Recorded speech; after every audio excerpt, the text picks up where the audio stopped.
So thank you everybody for joining us tonight. Before I kick off the session, I'd like to acknowledge the traditional custodians of the many lands on which we are meeting today and pay my respects to the elders past, present and emerging. My name's Megan Ross. I'm the Regional Director of IAF for the Oceania region, which many of you are members of today. So welcome and thanks for coming. And we've got Julia Donohue here today, who's our chair at the moment for the IAF. So I hand over for Julia to say hello. Great, thanks Megan, and thank you to you and the chapter committee for organising this event and asking me to come along. It's so nice to see some familiar faces and also some new faces, so really looking forward to the session. I took up my role as chair in January this year. It's a 2-year term, and I sort of took some time out to reflect on how did I get here. And you know, I think I'd been facilitating for many years before I recognised that facilitation was actually a profession rather than just one of the things that I had in my toolkit. And then I discovered through a friend the International Association of Facilitators, because I didn't know that there was a professional body for facilitators either. And I suppose I was sort of reflecting on you know what I get from the IAF, and for me, for the first couple of years of my membership, I'd probably describe myself as a very passive member. I was, you know, paying my membership dues and reading Global Flip Chart, but that was about it. And it wasn't until I sort of started volunteering for things that I felt that I really realised the benefit of being part of the IAF community. So I volunteered to help organise the 2016 Oceania Conference, which was awesome, wasn't it, Michelle? And, you know, for anybody else that was there, it was great. And, you know, then that led to volunteering as an evaluator for the Facilitation Impact Awards. So, you know, that's where I got to meet people like Masashi-san and others who act as evaluators for those awards. So, you know, I got to meet all these people from around the world, which was amazing. Then I started going to regional conferences, you know, pre-COVID, and you know, just discovered this sort of like global community of amazing facilitators that, you know, just had these amazing opportunities to meet them, learn from them, and then that led to opportunities to work with them, you know, which was amazing. And so I always say that one of the good things that came out of COVID was that you know, everybody went online, so it meant that you could work with all these people without having to travel. So that was fantastic. And, you know, so I then just sort of, I suppose, each time an opportunities come up to volunteer for something, including leadership roles on what was the Victorian chapter, but, you know, it's sort of morphed into this group now, as the Secretary Treasurer. And then I was, you know, very honoured to be elected as the Treasurer of the global board, and then selected as the chair. And all of those roles, I suppose, for me, have just been wonderful learning opportunities. The things that I've learnt in those roles are around, you know, governance and nurturing a sort of global community. And they're all things that I can take back to my own facilitation practice and business, and are relevant for a lot of the clients that I work for as well, which are not-for-profits, but also boards in corporates. You know, they have the same dynamics as a board in a not-for-profit. So so all in all, I've just found it an absolute amazing journey, and, you know, truly honoured and privileged to sort of be here as your chair today. And that's probably enough about me. So, but yeah, just sort of reflecting on that journey, I think has made me also reflect on how proud I am to be part of this community. So really pleased to be here with you here today. And I think we're going to be talking about making waves and challenges. Is that right, Megan? Yes, we are. And not just sort of looking at the forward trends, we are going to have a look at the IAF pillars, which set the strategic direction for our, well, it was 3 years starting from last year. And we ran a session similar to this last year with our chair at the time, Vinay, and we got such great feedback because we could hear directly from the chair about where the IAF was heading. And so Julia will give us that update as well today. So thanks for that, Julia. Like, great to hear your journey, and it just goes to show that being part of the community it's enriching in our personal as well as our professional lives, and the experiences that you gain sounds fantastic. So thank you. Before we kick off for the session, though, we're going to give you an opportunity to get to know each other a little bit better. So we're going to put you into breakout rooms, and we're going to pose 2 questions for your breakout rooms. The first one, introduce yourself to the others in your breakout room, and hopefully you get to meet somebody that you haven't met before. And we'd like you to talk about what brought you here today. So I'll put it in the chat as well, but introduce yourself and what brought you here today. Great. So did anybody find out, well, did anybody get to meet anybody new? I guess that would be nice to know. Yeah, great. Stephen, who did you get to chat with? Anne. Great. Down on the Mornington Peninsula. Fantastic. Terrific. Yeah. And what would you like to get out of the session tonight from your group? We didn't get to that. We were still doing introductions when we were rudely interrupted. Yes. Yeah, extracted. Yes. For me, it's always all of the reasons that Julia mentioned about why she's in IAF is mirror for me. I've had a very similar experience, so I'm always happy to be coming to any IAF gathering. And for me was to just meet but also see what the current trends and what's happening, what IAF is doing to raise the profile of facilitation as a profession across the world. But that was from me, but we didn't get to speak. So Anne, over to you. Oh, Stephen, that's I would have been concurring with you, going yes, yes, yes. And it's really that I see this year as an incredible ongoing transformation year, and I just see the power of facilitation and the work that, as a community that we do. So the topic just immediately grabbed me.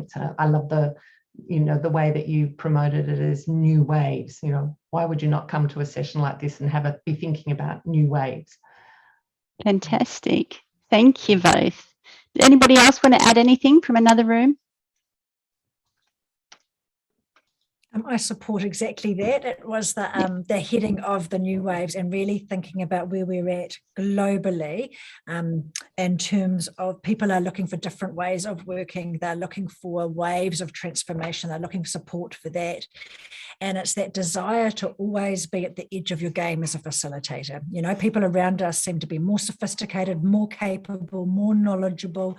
They upskilled, they leveled up during COVID times. And so they're really looking for higher levels of support. And, facilitation as a profession is amazing, but we've got to be at the forefront of that.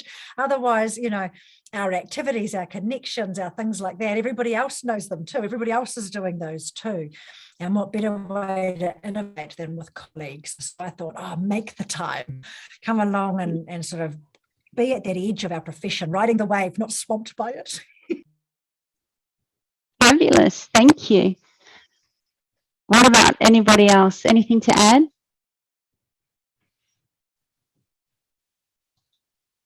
No. Sounds good. Okay, well, I might hand over to Julia to give an update on the IAF pillars and the strategic direction. I'm just going to share my screen.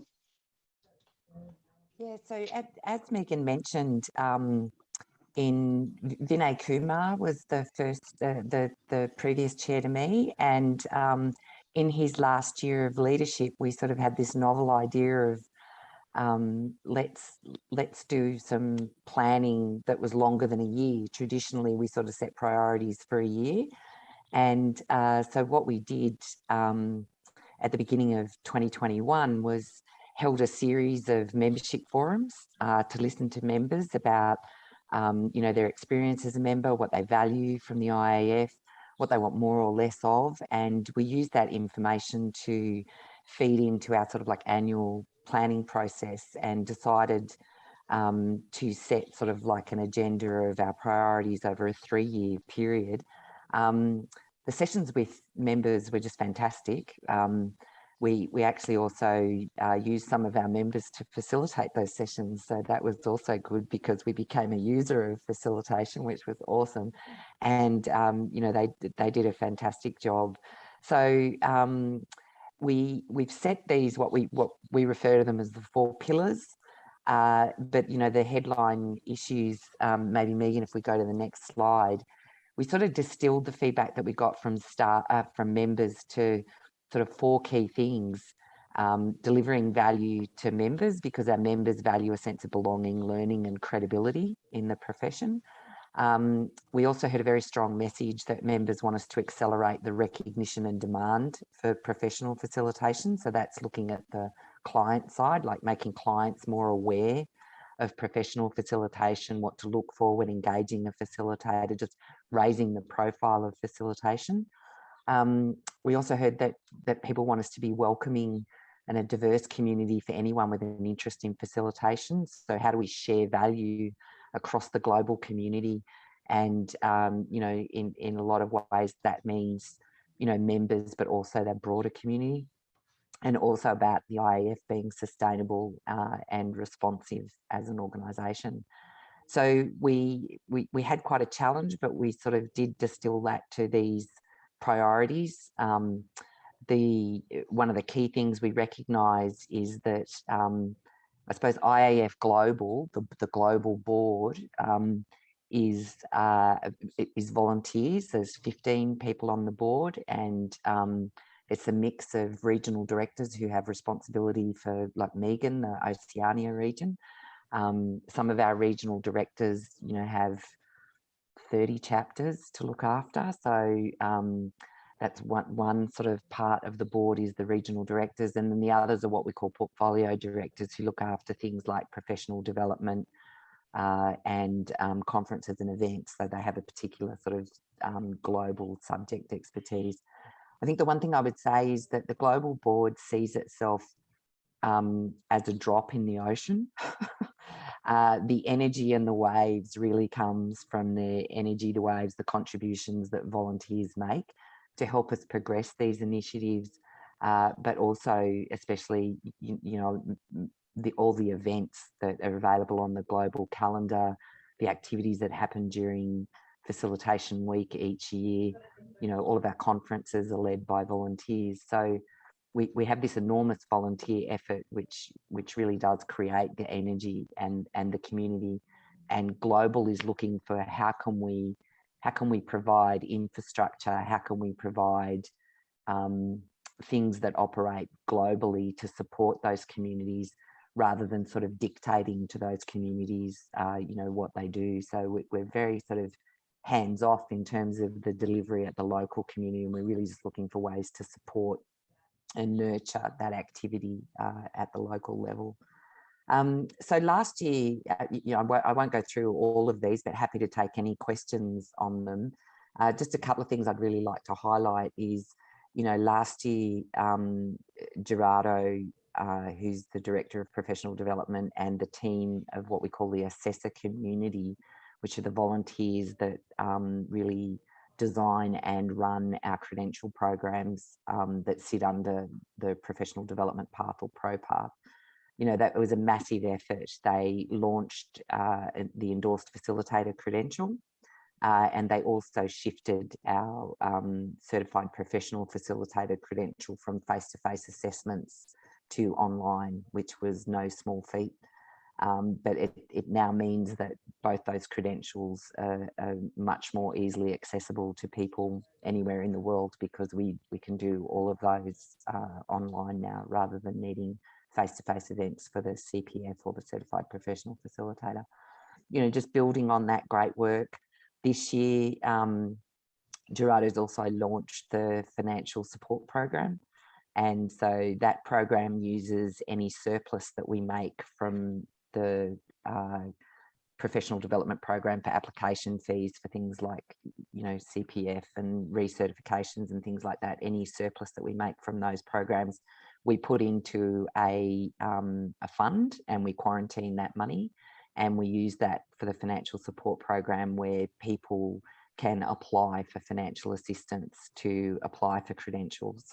And so that's just recently been launched. I think the application's closed in April. So that's, again, another great initiative to just make credentials accessible to all members. The other thing that Gerardo is really focused on at the moment is to look at how we can sort of make the credential process a bit more efficient. I won't go into too much detail, but there's sort of like different stages of it. So they're looking at, how can they streamline those stages and make it sort of like a true stepping stone sort of model. So he's working on that with the assessor community. And also in the near future, we'll also be launching this year's round of the mentoring program. Again, the mentoring program, the mentors that support that and make that possible are all volunteers. So again, a lot of the things that we deliver, we can only deliver because we have that fantastic support of the volunteer community. Ben mentioned the summit last year, the global conference. It was an enormous undertaking. We've received, so much positive feedback about the actual event. Again, that whole thing was run by volunteers with just one person one organisation that we did get some paid conference support, but essentially the effort was volunteers, and I think they're all exhausted now and very happy that we only plan to run summits like that. Our original sort of thinking was that we would do them every 3 years. With the advent of COVID, I suppose we're sort of looking at, pre-COVID, we used to have a model where regions would run, each region might run a regional conference every year at different times in the year, and some people used to sort of travel around the world and go to those conferences. I'm really excited to see that that Oceania is planning a conference for next year, which will be fantastic. But I suppose each region is sort of looking at what does conferences look like going forward. Is it face-to-face? Is it a mix of face-to-face and hybrid, so that we can make them accessible to people all around the world? So lots of people are thinking and working on that, and I'm really looking forward to participating in the Oceania one next year. We also did some work last year to update the core competencies. So there's a new version of the core competencies now. There weren't major changes to it, but there were some tweaks to it. And we're also in the process of refreshing the code of ethics that's currently with a copywriter, looking to see whether we can streamline the language.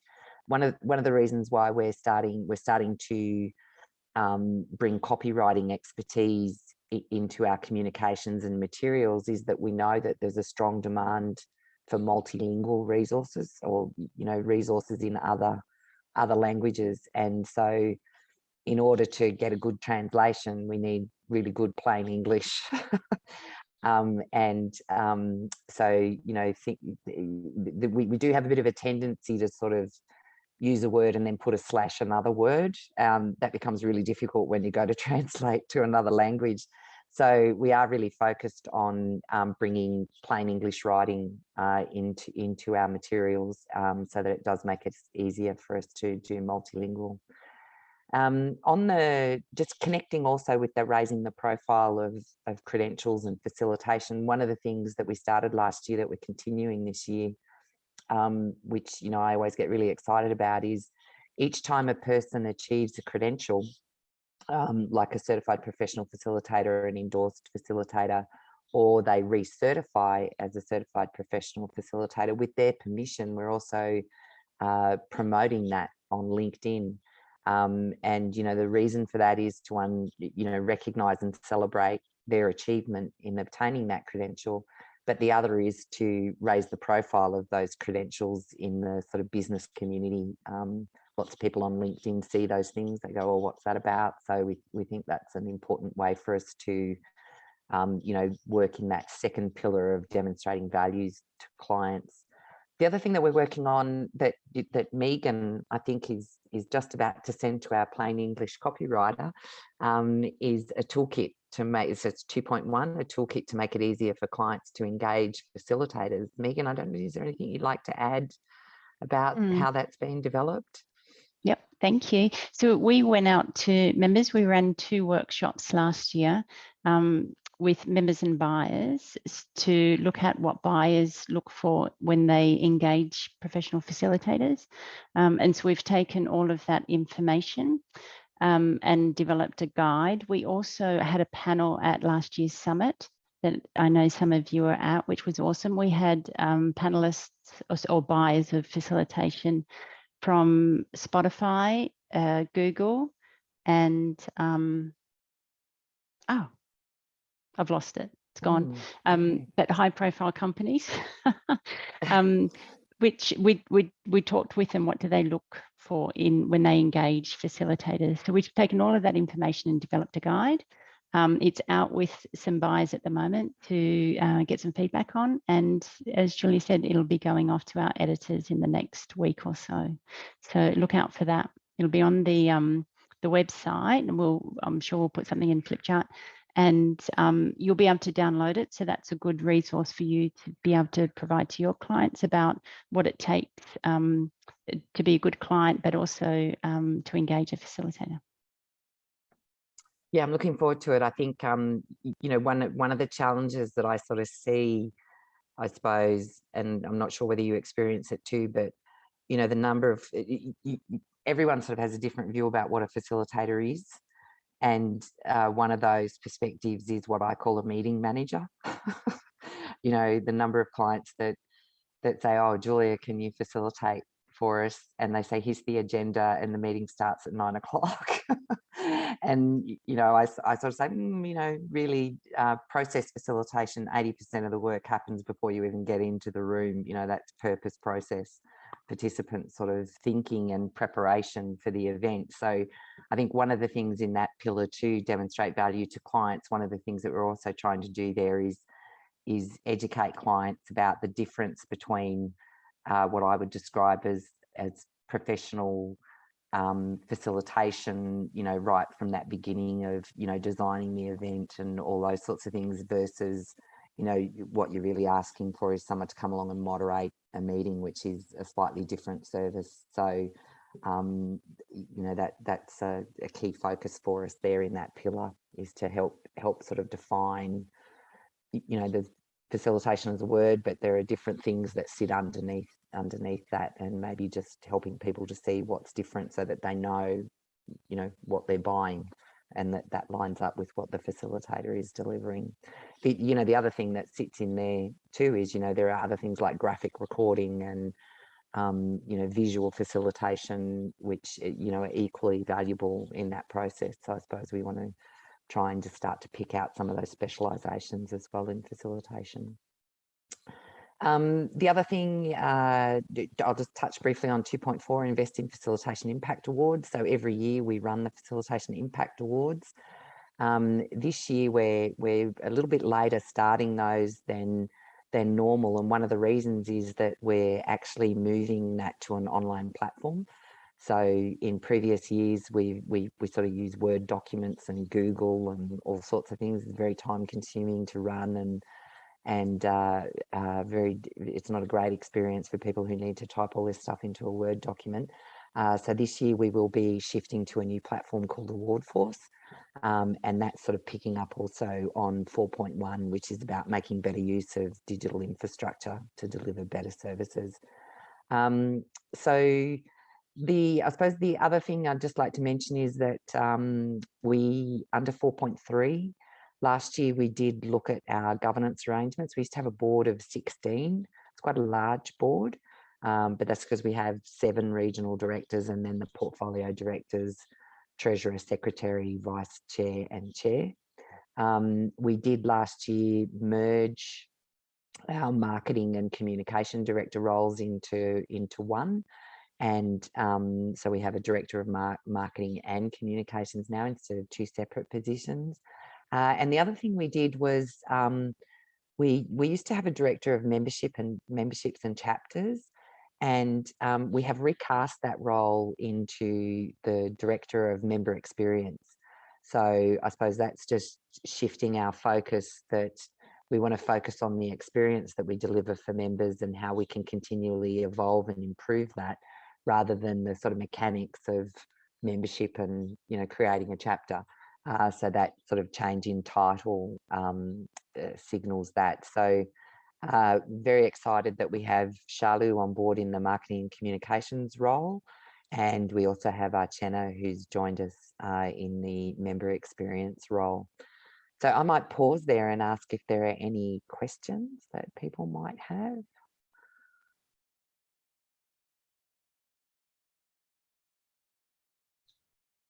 Yeah, I have a question, Julia. Just you mentioned about the various aspects of facilitation, including graphic recording and etc. And many of those, particularly that professional group, have their own professional body.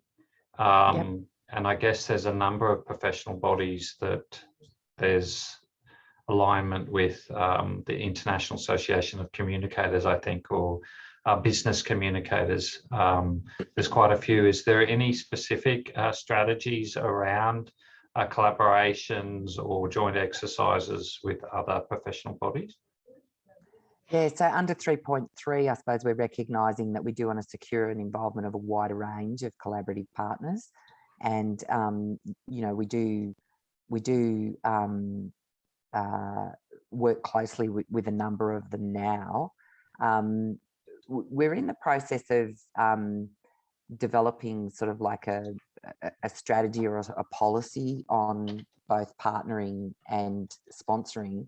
And I think there's a big appetite for us to engage broader and partnership broader. The thing that holds us back is that when we enter into some sort of formal arrangement, it then takes time and energy to manage that arrangement, and there can be churn in the people. So people in the other organisation change, and people in our organisation change, and it really does require quite a significant investment of time to manage those relationships.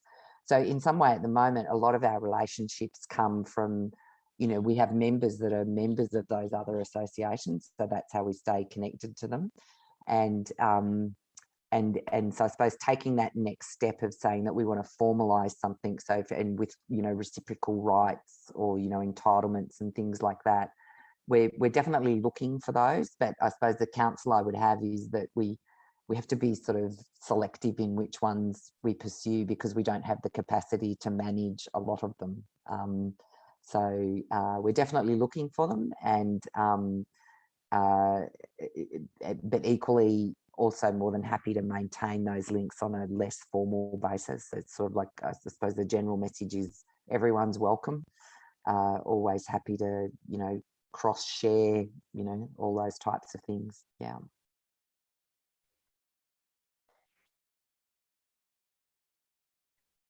Thanks for the question, Stephen. Ben, yeah. Under the pillar of delivering value to members, I think it's great that there's accreditation and coordinated training available. I think I definitely see the strategic value of trying to lift the game, as well as lift quality, as well as lift the profile of facilitation in general. Is there any part of the value, and sorry, this might be a really dumb question, I'm not sure, but is there anything about the value that where members can be in better contact with each other to share gig opportunities? For example, I've had quite a few opportunities that I haven't been able to do, and I've gone to the IAF side and there's a directory, and that's fine, and I can search by, you know, geography, but it's not really helping me to know who to tap into and in what fields and domains, and that'd be amazing if that was part of the value of the platform. Is that considered, or is that happening? So there's a couple of things on that front. I suppose the first one is that there's probably there's probably some work that we could do on improving the searchability of the members director by specialty or by skill set. So in some ways, like at the moment where you put in your description of who you are and what you practice, that's a free text field and it's not searchable. So we've identified that one thing we could do is to make that searchable information. What that would then require is for members to actually fill it in. We have quite a few members that don't fill in that profile, so we might be able to build it and hope that they will come. So that's one thing. The other thing on that front is that, you know, once we can start to standardize some of that information, it also makes it easier for clients to search, you know, using that data, which, you know, connects the client with a facilitator for a job. The other thing is, one of the things that under that 4.1, the first pillar about digital infrastructure, one of the things we're really aspiring to do is to create a peer-to-peer communication platform for members. So a way for members to, you know, just log in as a member and then it opens up, you know, something like, I don't know exactly what it is, and we're just still exploring that, but something like a Slack, you know, so you can message anyone, you can create a community of practice group without having to go through a formal process. So we definitely know that that's something that would be really valuable. One of the things that we are seeking to do and have done sort of by the end of this year is to actually shift our website to a new platform and to modernize that. And so I have on my list of things to do to talk with the people that are doing that to see, you know, what are the options for getting some sort of plug-in to do that, because we recognize that, you know, providing infrastructure that lets members connect with members is one of the most powerful things we could do. In the meantime, there is a Slack community that you can join. I think one of the considerations with that at the moment is that it's not really clear how you join it, and we could give more prominence to that. But I think that Slack community for now is probably so. Ben, are you aware of that? Are you on that? No. Yeah, okay. So I didn't know. it's actually, yeah, it's sort of hosted and run. I think Martin Gilbraith in the UK sort of took the lead, and Gary Austin in the UK took the lead on setting it up as an interim sort of measure. And I think it's also, I think it's facilitated, it's IAF facilitators and friends. So I think it's also open to non-members. But Megan, if we can take an action item to, you know, circulate that Slack group, then I think that's a nice interim solution. But we're definitely trying to work on something that's more substantive and linked to the member profiles. Yeah. As well. Oh, no, I certainly didn't know about the Slack platform. I think that's great. I'm part of a number of other facilitator online communities that use Circles. Oh yeah. Okay. Yeah. And Circles is purpose-built for this sort of thing, because it's not only for conversations, but it's for asset sharing, and it's I won't wax lyrical about that, but no. But if anybody else has got any, I think that's part of our challenge, is that there are so many of these platforms now, and part of our challenge is sort of doing an assessment of, you know, what's the right one for us. So, you know, if anybody's got any that you use that you think would be awesome, if you send them through to Megan. Then what we'll be probably looking for is, you know, again, it'll be volunteer effort to do some sort of evaluation of those. And, you know, this is a perfect example of where Global can use our, you know, global buying power and economy of scale of buying a subscription that then everyone can use, rather than each region or each chapter having to find a tool. So we really think it's high on our list of priorities to find a solution for. We also, it's of no use to you for your particular need, Ben, but the other thing we do is we have a subscription for Basecamp.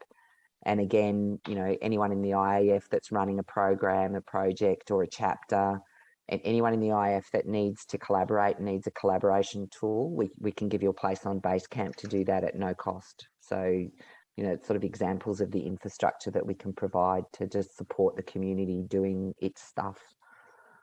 Yeah. So great question, Ben. Thanks for asking it. Yeah, Basecamp is indispensable for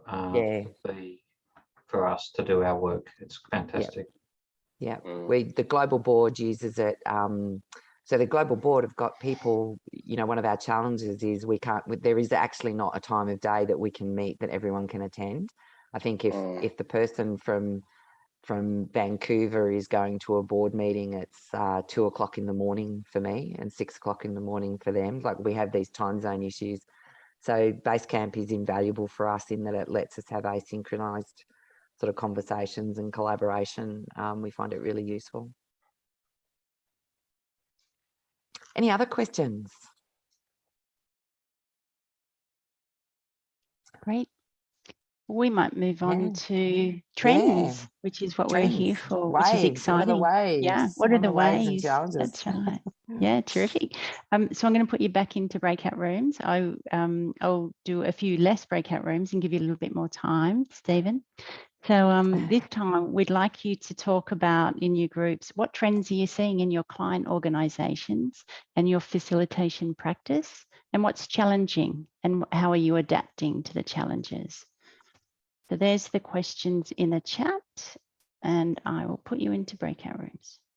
What we were talking about was people recognising the value of what we do when we're online. And so I've had clients who have had 90-minute sessions, for example, and we've built inclusivity and psychological safety and connection. And they get to the end and they want to know, how did you do that? And how can we take what you were able to do online into the real world? So we were talking about this opportunity that hybrid and online had. And when we flip it, our clients really understand our value. So I'm not sure that's what you wanted, Julia, but that's where we ended up. It's great.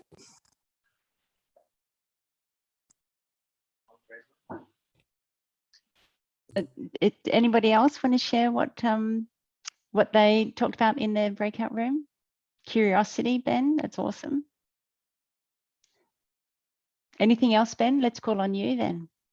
I was just saying, I'm curious AF about what people are talking about as far as trends and stuff. Yeah. But happy to hear from others. Yeah. Or Alison, feel free to jump in. So I guess the conversations that we were having was, I guess, cautious optimism in a way, that we're starting to see that clients and collaborators, actually, of all kinds, are certainly more discerning about what a good virtual experience looks like, having had many of the other thing, that they've got a bit of an appreciation. You can have a sensible and productive discussion about how you design that experience, to Julia's point about getting there right at the very beginning, and not just assuming that what you would do in a room just translate automatically to the virtual space. So those conversations are certainly easier, but they take a lot more time, because doing this work takes a lot more time now, because I think we're also getting more purposeful ourselves. I certainly feel I am about doing this work. And then Masashi-san and Ben and I had a conversation about, you know, how introducing frameworks are also really useful, both in the virtual space and increasingly as we get back into real world land. That, you know, a client loves a good framework. They like something structured that they can follow, and it helps them make sense of it, which also then helps them, as Ben said, increase their literacy about how to frame their problems. And it gives them some, you know, some mechanisms, and it gives the facilitators some tools to be able to kind of work with them. And so there's some of the things that all of us, in fact, we're seeing more of. Great. I love auto magically. I'm going to one of my favorite steal terms. that. Auto magically. I love it. And yeah, it's interesting you mentioned frameworks, because you know, the other day Megan and I ran a session with an organisation that was trying to train up some of its reference group to go and run some facilitation.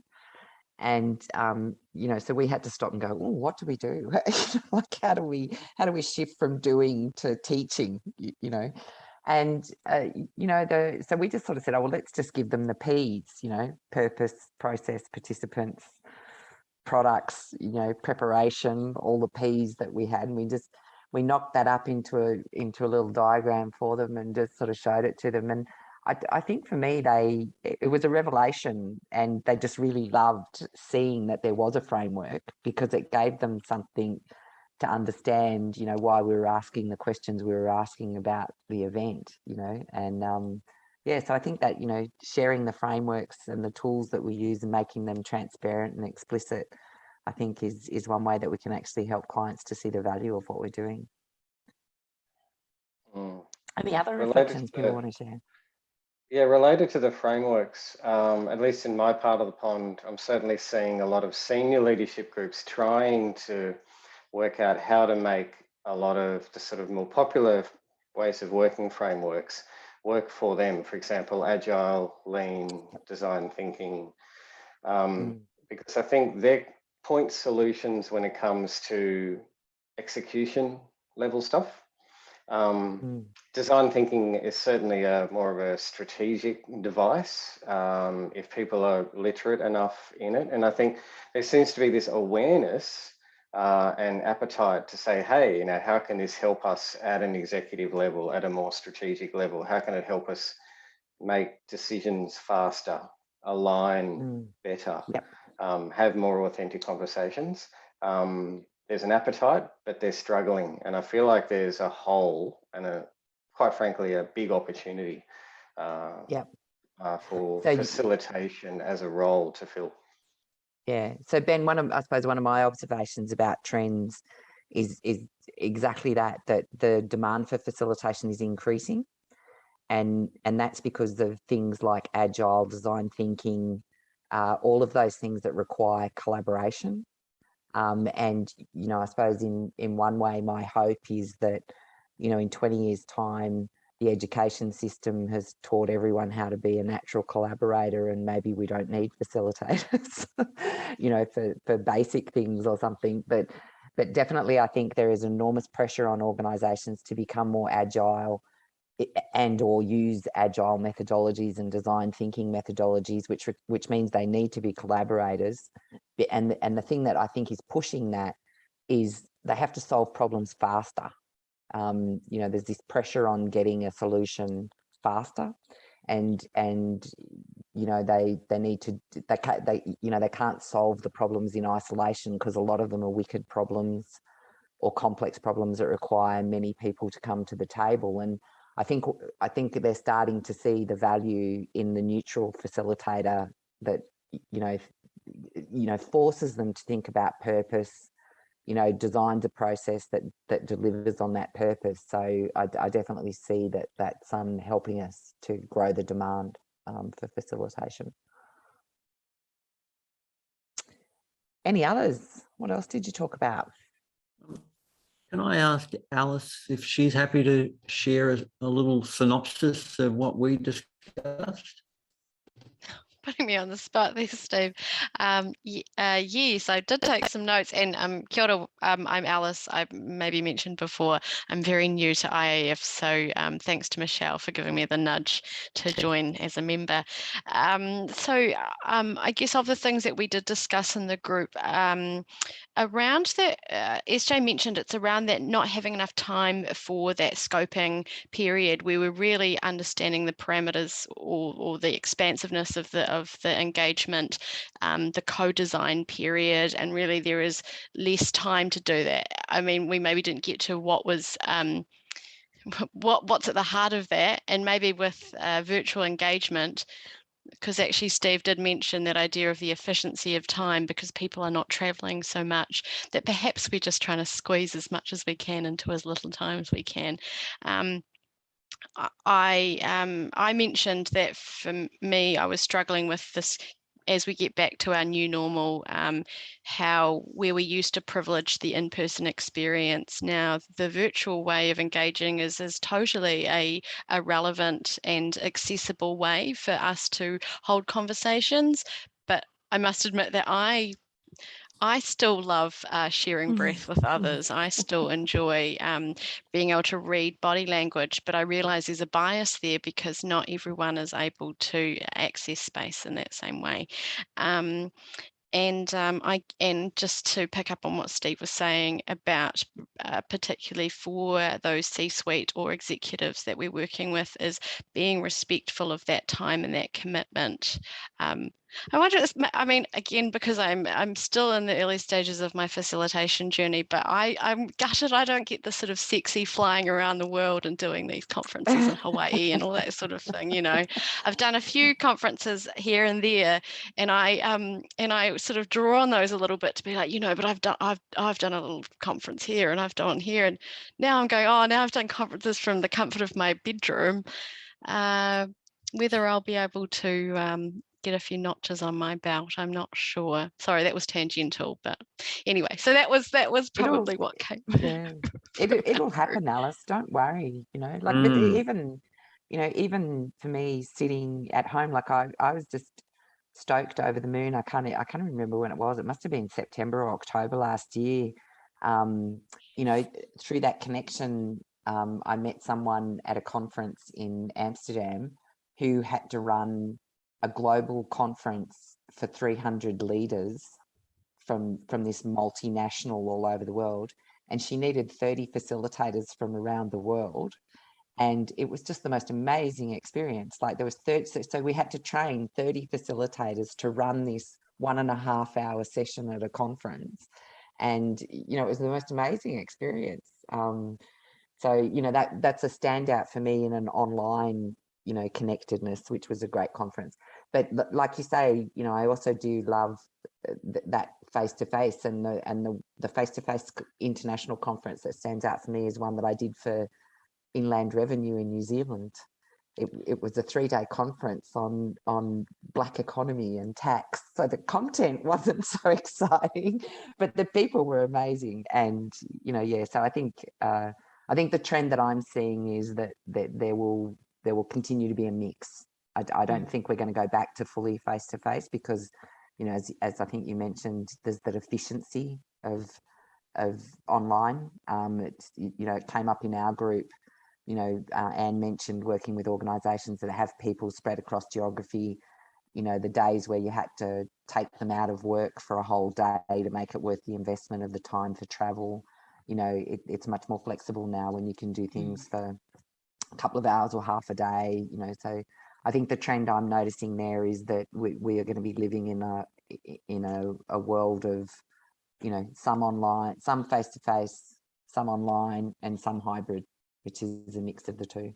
And I think somebody's already mentioned that, you know, that the hybrid's the challenge for me, because you're sort of almost planning two separate, you know, the overhead of planning for those, and then I think also the production cost, you know, in terms of time, effort, risk is much higher for a hybrid because you're trying to manage, you know, the intersection of the two. So yeah, so looking forward to inviting you to Australia, Alice, to come and facilitate a conference with us. April You can next come to year, Oceania hopefully. conference next year. Yeah, That'd be awesome. It's only across the ditch, as we say here in Australia. We also noticed when it came to hybrid that the enthusiasm for the participants on both sides of the divide, so to speak, to support each other. That's what I found, that the people in the room are really concerned about those people hybrid. There's a greater sense of empathy for the reasons, you know, 1 minute you're fine and the next minute you're in isolation and you just can't get there. And so everybody is okay with it. And so the same thing for the people who are hybrid, looking after the people that are in the room. So I don't know, I'd love to know if anybody else has noticed that, but I think that the empathy for it and the acceptance of it and the ability to adapt with it is definitely greater than it was 2 years ago. Absolutely. Yeah. One thing I find just quickly related to that, Stephen, I find now that I think people are more literate in hybrid, there's also, and it's related to this having empathy for either side. Some people, not all, but some people are realizing that some hybrid meetings are actually segregated meetings, in that sometimes we can just lean out a bit and go, oh, you know, some people will dial in it's normal now. Hybrid is normal, and I think there's a laziness that can creep in, like an over familiarity, and some people are kind of catching that to go, well, hybrid might be a reality, but it can't be segregated. You know what I mean? Like we can't just assume some people will catch up later, or that the people dialing in will be okay, even though they don't have a proper sense of what's going on the walls, on the table. Yeah. Yep. Yeah, there's something about equity of access. Yeah, you go, Michelle. Yes. We had a good conversation around that, Ben, in our group, and we were talking about the belonging, inclusivity and safety elements for both in-face and online and hybrid, and the fact that the architecture of our mechanisms that we use as facilitators across all of those 3 dimensions are becoming increasingly important. So that goes to that earlier comment about leveling up. So when we think about like next year for a conference, really practical ways of how do you facilitate hybrid conversations that are connected, interdependent, and allowing for the best of both dimensions to somehow emerge. And how do you do that where people know that it's different but connected and okay? And I think there's a level of, Anne talked about toss and test, which I really like. So we toss some things up and we test them. And there's that real, which goes to agile and fast learning and all the rest of it, where we're trying some things intentionally, but we are doing that loop of learning. And then somehow I'd love if we were sharing those practices as a profession, because that's where we're at the edge. Like just a small example, if you've got 1 or 2 people who are out and it's an actual meeting where people are present, putting laptops with their faces on them in the place where they would sit so that the people are actually sitting there does a huge amount. And then having one screen that takes the whole table, so people see those different dimensions of it. Now, knowing how do those get set up and when do you do them? They're cool tips. Imagine if somehow we collected that stuff and then we could go through it in some way. Things like that would be really cool. So we met these needs or these trends and then leveled ourselves up after tossing and testing first. Yeah, great tossing and testing. It's interesting because I think over these last couple of weeks, where we've been going back to some face-to-face events, it's unfortunate there have been some people who are in isolation, as Stephen mentioned, like with COVID, and couldn't participate.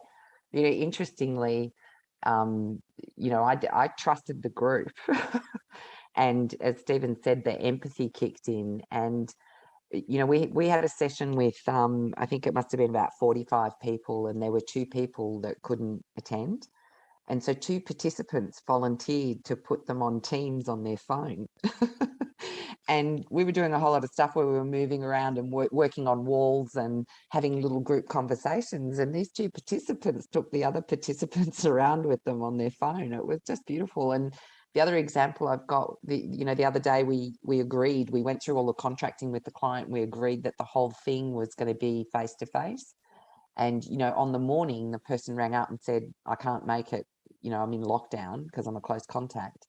And straight away, they just did the same thing. They said, oh, no worries, we'll put you on Teams. And they did the same thing. So I think people have upskilled themselves in participating digitally. And there is now that sort of empathy for how do we keep people with us. So it's great. It's definitely something I've observed in the groups.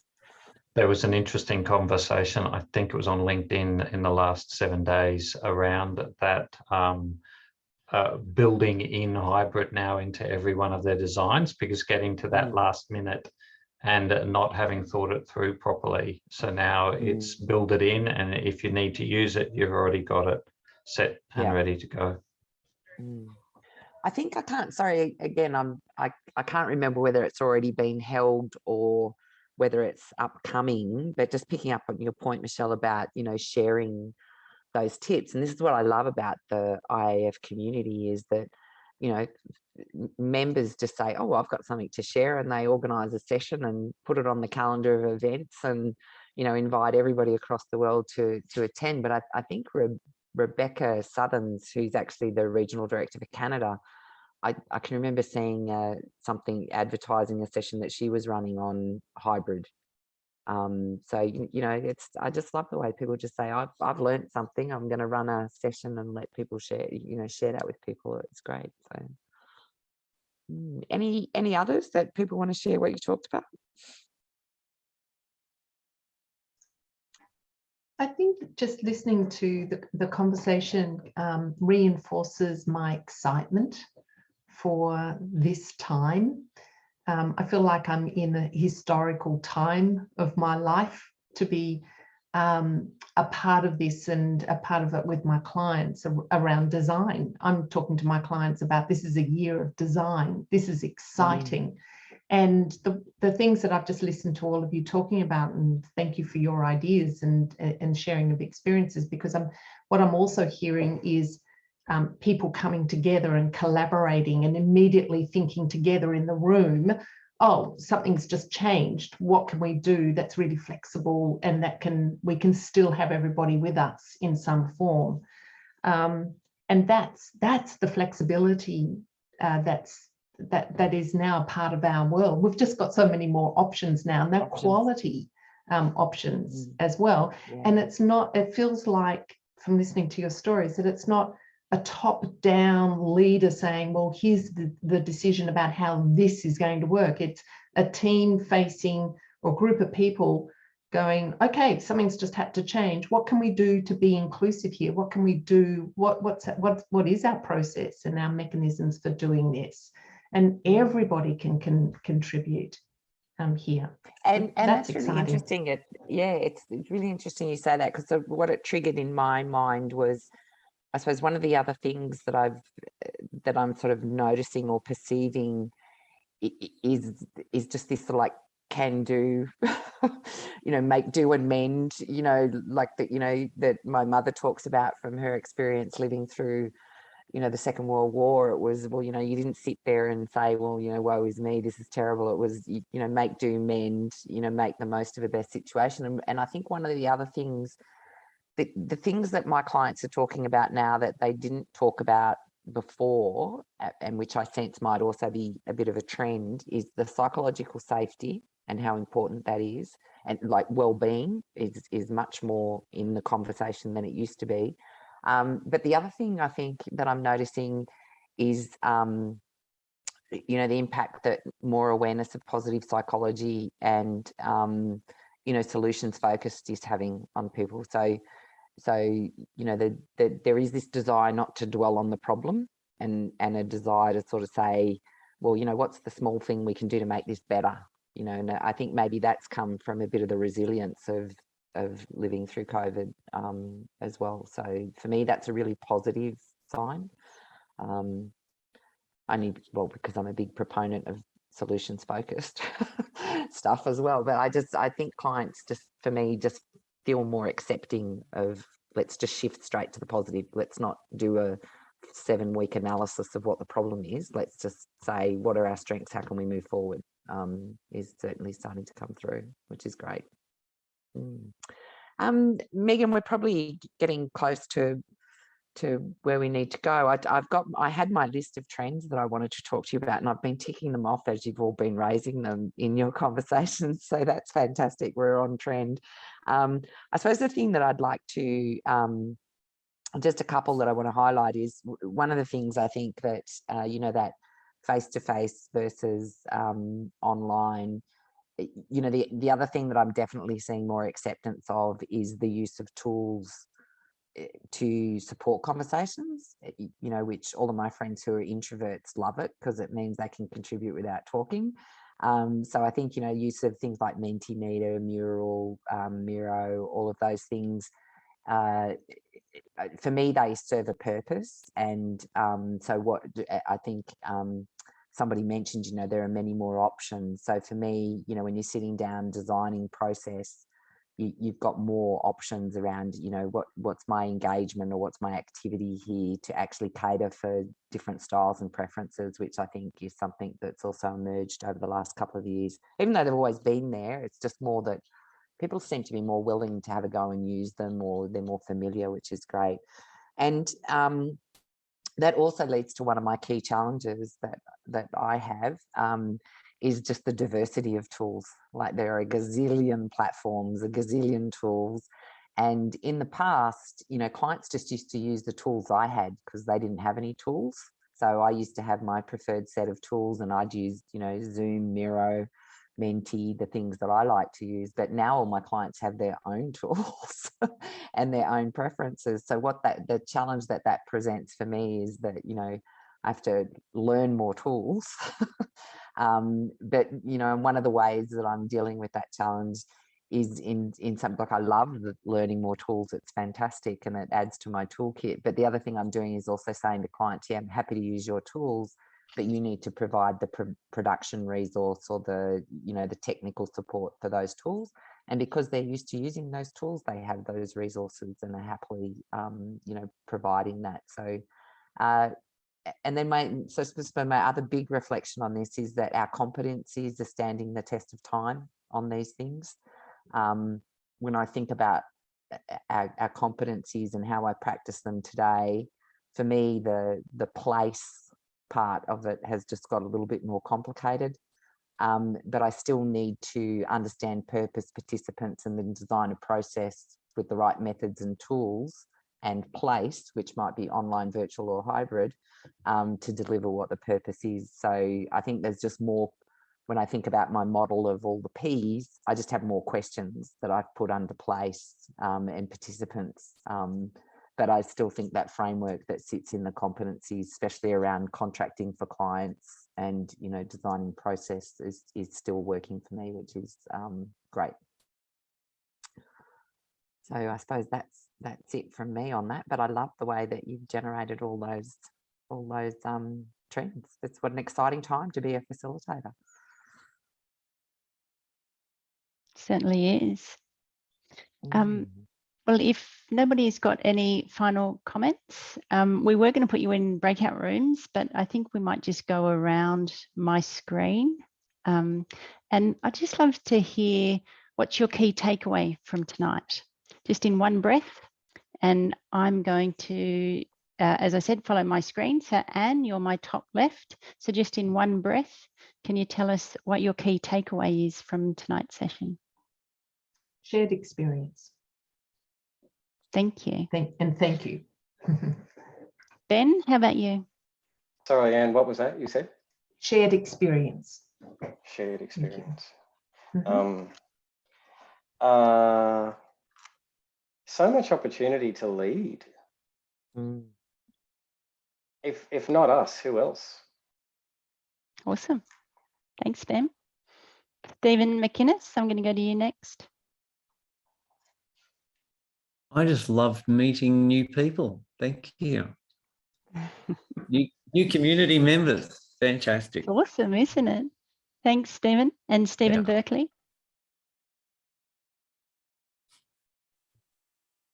Yeah, thank you. Nice segue on to Steve. My word is community. Just the depth and breadth of today's conversation and the richness of it was just totally awesome. And I didn't need any more reinforcement for IAF and why it's a great community, but I got it today. Thank you. Fantastic. Thanks, SJ. And Graham? My takeaway is Alison's point about the importance of a model for online work.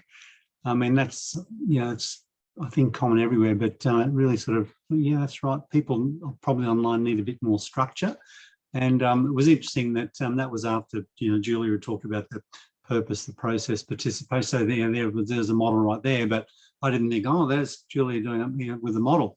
But I think the importance of model for online stuff really was my takeaway. So thank you, Alison. Awesome. Julia?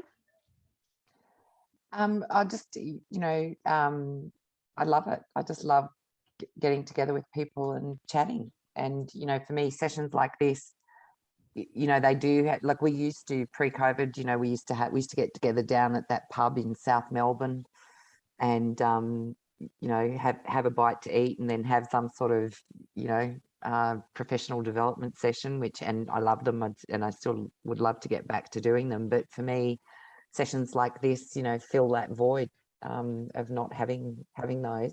I'm just trying to figure out how we can bring some food and beverages and and refreshments into it as well. So, but yeah, no, it's been an absolute pleasure being here. Thank you. Another P, pleasure.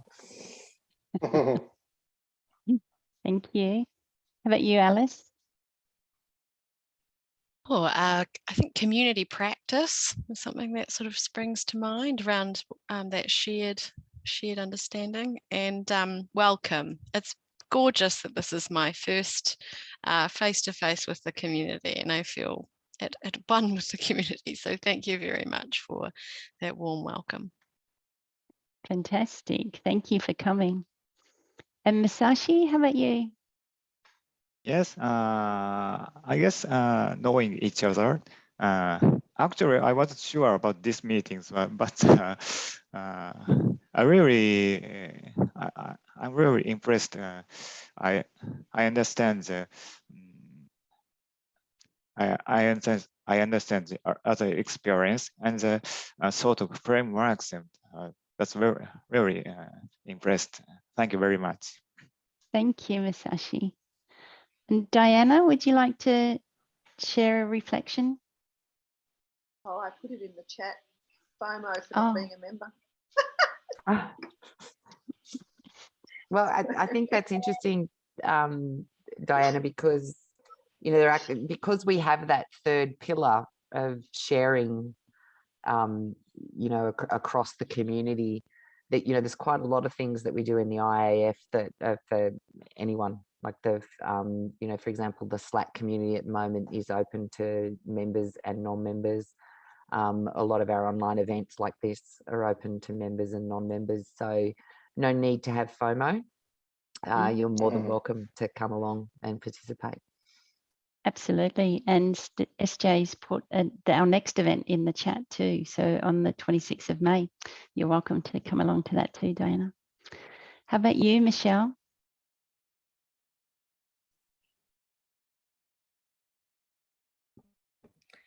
Thank you very much for organising the event. Thank you to everybody for the chance to learn from you and hear from you tonight. My takeaway is definitely toss and test. So thanks, Anne, for that lovely little turn of phrase, because it's just going to be a way of engaging with people. So thank you for making that really simple. It's awesome. And it sounds so awesome with your accent. It took me a minute to realise what you were saying. That sounds so good with a New Zealand accent. And Alison, last but not least. I think my takeaway word is solidarity. A real, just to build on what so many of you have just said, this real sense of kind of community, and we're all in this. And to Ben's point, if not us, then who? There is an opportunity to keep persisting, another P, with the work that we're doing and continue to grow and get better. Thank you.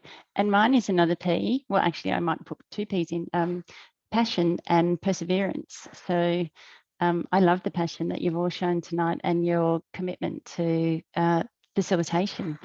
So it's just amazing. So thank you very much for everybody for coming. And thank you to Julia, our wonderful chair, for coming along tonight. Awesome. Thank you very much. See you next time. Thanks, everyone. Lovely to see you. Thanks all. Bye. Take care. Bye, everyone. Bye-bye. Thank you very much. Bye-bye. Thank you.